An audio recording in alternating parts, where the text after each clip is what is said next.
परी राजपूत जी भोपाल से। राधे राधे। राधे राधे महाराज जी। महाराज जी, जब से आपसे एकांतिक वार्तालाप में जो भी कोई प्रश्न करता है तो आप श्री जी के ध्यान में लीन होते हैं। प्रश्न के पूर्ण होने से पूर्व ही आपके द्वारा दिया गया उत्तर अत्यंत सटीक और त्रुटिहीन होता है, जिससे हमारे संशयों का निवारण होता है, हमें तत्काल आनंद की अनुभूति भी होती है, एक अद्भुत बल मिलता है। आपके प्रति हमारा विश्वास और सुदृढ़ होता जाता है। आपके उत्तर को सुनकर ये विचार आता है कि उत्तर कौन दे रहा है, क्या वो प्रश्न श्री जी तक पहुंचता है? ये हमें खुद नहीं पता, हमें खुद नहीं पता कि ये क्या प्रश्न करेंगे और यहाँ से क्या उत्तर आएगा। जैसे आप सुन रहे ऐसे हम सुन रहे, हम भी श्रोता हैं, वक्ता नहीं है। वक्ता कोई और है जो प्रश्न पूरा होते होते उत्तर दे देता है, वो जगत गुरु भगवान है।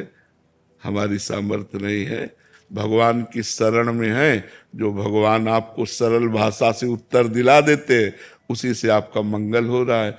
अब विद्वान तो है नहीं, अगर हम विद्वान होते तो हम उत्तर देते, हम विद्वान है नहीं। तो अंदर से बैठकर मूकम करोति वाचालम पंगुम लंघयते गिरिम यत् कृपा तमहम वंदे परमानंद माधवम।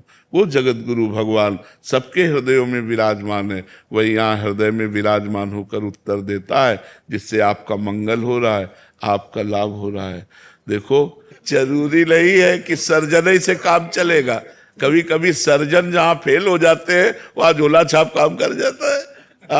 आपका मंगल हो रहा है, हमारा समाज सुधर रहा है, बस हमें इतने से मतलब है। हमें लगता है समाज को भगवान ही मंगल में वचन सुना करके कल्याण कर रहे हैं। हमारी सामर्थ्य तो नहीं है, वही भगवान उत्तर देते हैं। मंगल प्रसाद जी।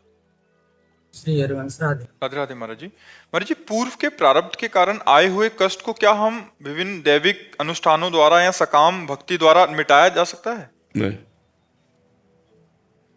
जो प्रारब्ध बन चुका है वो कर्म नहीं मिटाया जा सकता। जो केवल कर्म है, संचित कर्म या क्रियमाण, इनको मिटाया जा सकता है। प्रारब्ध बन गया नहीं मिटाया जा सकता। अवश्य में भोक्तव्यम कृतम कर्म शुभाशुभम, भोगना पड़ेगा। प्रारब्ध जो बन गया उसे भोगना पड़ेगा। बहुत पक्का होता है प्रारब्ध और बड़ा दुखदाई होता है, लेकिन अपने दुख को ही सुख मान लिया है। मानना नहीं तो है, तुमने सुख को भोगा इसलिए दुख भयावह लगता है। हमने सुख को भोगा नहीं, दुख को ही सुख मान लिया, तो अब कोई परेशानी नहीं लगती, चाहे जितना दुख आवे। महाराज जी, सामान्य जीव का एक ही लक्ष्य होता है कि भक्ति करेंगे, हम मस्त रहेंगे, आनंदित रहेंगे, सुखी रहेंगे। आप मस्त रहेंगे, लेकिन आपका कर्म जो प्रारब्ध बन गया शरीर को, चूंकि आप कह रहे हो हम मस्त रहेंगे, वो आप नहीं, आप शरीर को लेके बोल रहे हैं ना। आप शरीर को लेके बोल रहे हैं कि हम मस्त रहेंगे। शरीर कभी शरीर को लेके मस्त नहीं रह सकते।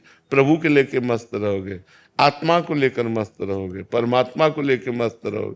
शरीर को लेके कभी कोई मस्त नहीं रहा। विनाश हुआ, दुख हुआ, विपत्ति आई तो बहुत परेशानी हो गई। तो हमें बहुत कष्ट होगी। आपकी पीड़ा से शिष्य जनों को बहुत कष्ट होता है, यहाँ जो आपको सुनते हैं उनको बहुत कष्ट होता है। नहीं, हमें बिल्कुल पीड़ा नहीं बच्चा। हम देखो, अच्छा बताओ, तुम चेहरे से बताओ, हम बात कर रहे हैं, क्या हम पीड़ा युक्त दिखाई दे रहे हैं? आप बताओ। हम कोई मजाक नहीं कर रहे कि हम कोई थोड़ी देर के लिए दिखावा कर रहे हो, कोई ऐसा नहीं। ये पीड़ा है, शरीर में है, मेरे में नहीं। मैं हर समय पीड़ा रहित रहता हूँ। अब पीड़ा का मतलब समझते हो?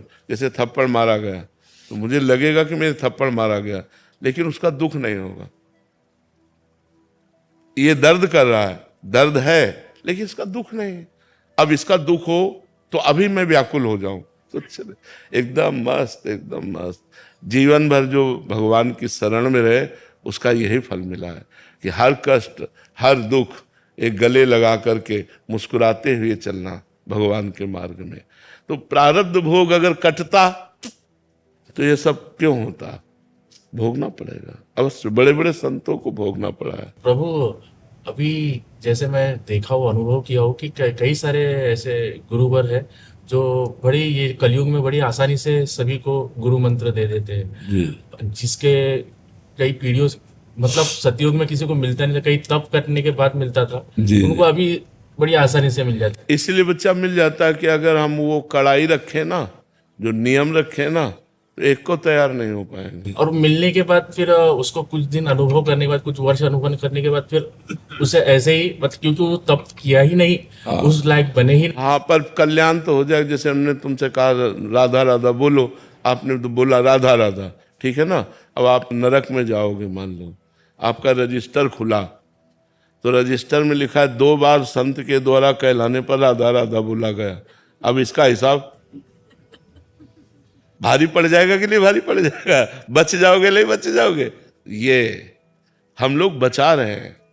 आप 10 बार बोलोगे, आप 20 बार बोलोगे, आपके पूरे रजिस्टर में पाप लिखा है, लेकिन 20 बार राधा नाम लिखा है, तो यमराज की खोपड़ी काम नहीं करेगी कि हिसाब क्या करूं।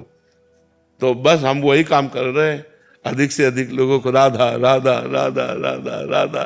पाप तुम छोड़ नहीं सकते, तो हम तुम्हें नहीं छोड़ सकते कि तुम राधा राधा बोलोगे और धीरे धीरे भगवान की तरफ चलोगे।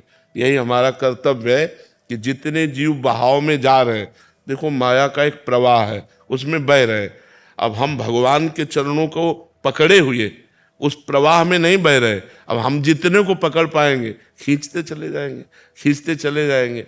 हम नहीं बहेंगे इसलिए कि हम भगवान के चरणों को पकड़े हुए, बहुत मजबूत जगह पकड़ है, इसलिए माया हमको नहीं बहा पाएगी। जितने माया में बह रहे, जो हमारे पंजे में आ गए, वो पकड़ राधा राधा राधा बोलो राधा। और बहुत से लोग ऐसे हैं जो हमें शांति मिलती जब वो लोग कहते हैं कि हमने शराब छोड़ दिया, मांस छोड़ दिया, गंदी बातें छोड़ दी, आपके कहने के अनुसार हम नाम जप कर रहे हैं, अच्छे से चल रहे हैं। 6 महीने पहले। हाँ, तो उससे हमको संतोष होता है कि हमारा जो श्रम है कि सबका मंगल हो, तो भगवान कर रहे हैं, सबका मंगल कर रहे हैं।